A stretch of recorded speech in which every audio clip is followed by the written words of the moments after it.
अस्सलाम व्यूअर्स, आज हम कीमा कढ़ाई बना रहे हैं। उसके लिए मैंने बीफ का कीमा लिया है। आप मटन का भी ले सकते हैं और चिकन का भी ले सकते हैं। ये हाफ के जी कीमा है।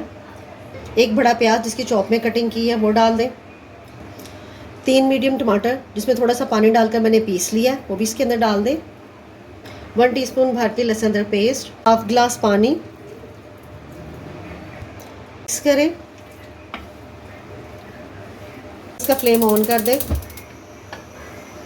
इसे कवर करके कुक करें 10 से 15 मिनट के लिए लो फ्लेम पर। अब हम कढ़ाई के लिए खुशबूदार मसाला तैयार कर लेते हैं। उसके लिए मैंने जवतरी का छोटा सा पीस लिया है, हाफ टी स्पून काली मिर्च, एक दालचीनी का पीस, 4 लौंग, बड़ी इलायची, 3 छोटी इलायची, 1 टेबलस्पून धनिया और 1 टीस्पून ज़ीरा और हाफ टी स्पून कसूरी मेथी और आधा बादियान का फूल। तो ड्राई रोस्ट कर लेते हैं। एक फ्राई पैन लें, उसमें ये सारी चीज़ें डाल दें और अब इसे लो फ्लेम पर ड्राई रोस्ट करना है। जब इसमें से खुशबू आने लगे तो फिर इसका फ्लेम ऑफ कर दें और इसे ठंडा करके पीस लें। पीसने के लिए ग्राइंडिंग जार लें। टेबलस्पून नमक, 1 टीस्पून पिसी हुई लाल मिर्च, 1/4 टीस्पून हल्दी, 1 पिंच पिसे हुए मेथरे और अब इन सारी चीज़ों को पीस लें। को पकते हुए 15 मिनट हो गए हैं। इसमें थोड़ा सा पानी है, इसका फ्लेम हाई कर दें और इसका पानी ड्राई करें।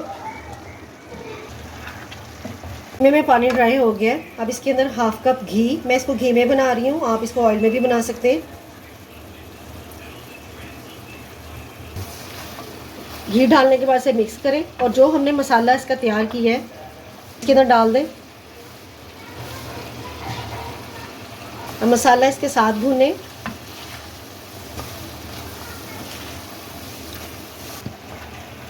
तीन से 4 मिनट हो गए हैं, मैंने इसको अच्छी तरीके से भून लिया। अब इसका फ्लेम लो कर दें और इसमें हाफ कप दही वो शामिल कर दें और अब इसको दही को इसके अंदर भूनें। इसका फ्लेम थोड़ा मीडियम कर दें और इसको फिर भूनें। 1 से 2 मिनट तक इसको भूनें ताकि दही का पानी इसमें खुश्क हो जाए। अगर आपको मेरी वीडियो अच्छी लगे तो प्लीज़ चैनल को सब्सक्राइब, वीडियो को लाइक और शेयर जरूर कीजिएगा और लाइक का बटन जरूर दबाइएगा। दही भी इसमें भून जाए तो लास्ट में इसके ऊपर हरा धनिया, 2 से 3 बारीक हरी मिर्चें और 2-3 लेमन के स्लाइसेस और अब इसका फ्लेम ऑफ कर दें। अब कीमा कढ़ाई सर्व के लिए रेडी है। अपना ढेर सारा ख्याल रखिएगा और मुझे दुआ में याद रखिएगा। अल्लाह हाफिज़।